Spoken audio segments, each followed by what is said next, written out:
Endi o'qituvchi bo'la turib o'quvchisi bilan xiringlashib o'tirgandan keyin, baloni battarni gaplashib o'tirgandan keyin u o'qituvchida hurmat bo'ladimi? Shukrki, bugun borgan sari o'qituvchilik kasbiga nisbatan jamiyatimizda fikr o'zgarib boryapti. O'qituvchilik kasbini obro'-e'tibori oshib boryapti. Bu juda zo'r. Fidoyi o'qituvchilarimiz juda ham ko'p. Men hurmat qilaman.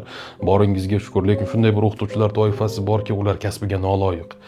Ular kerak bo'lsa o'quvchisi bilan ichib o'tiribdi bugun.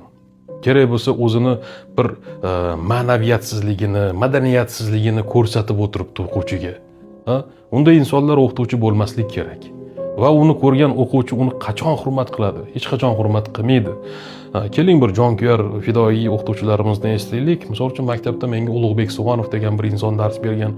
Bugun ham dars beradilar.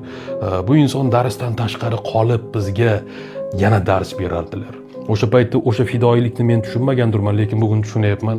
Bugun ozmi ko'pmi shu darajaga yetishishimizda ilmga, bir adabiyotga, so'zga bir muhabbatimiz tushishida mana shu insonning o'rni beqiyos deb bilaman. O'qituvchilarimning barchasi yaxshi edi.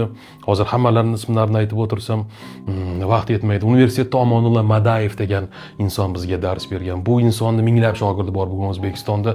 Haqiqiy fidoyilikni ko'rganman, jonkuyarlikni ko'rganman, o'zidan kechishni ko'rganman.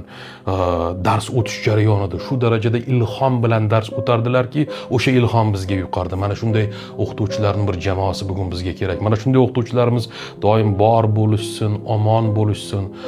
Omonullo Madayev ustozimiz o'tib ketdilar, oxiratlari obod bo'lsin. Mana bu o'quvchisi bilan ichib o'tirgan, o'quvchisi bilan so'kishib gaplashadigan, bir o'zini hurmatini bilmaydigan o'qituvchilar to'g'riroq bu kasbdan kecha qolsin degan bo'lardim. Chunki haqiqiy o'qituvchi eng avvalo o'zini yuksak ma'naviyati bilan va madaniyati bilan o'rnak bo'lishi kerak.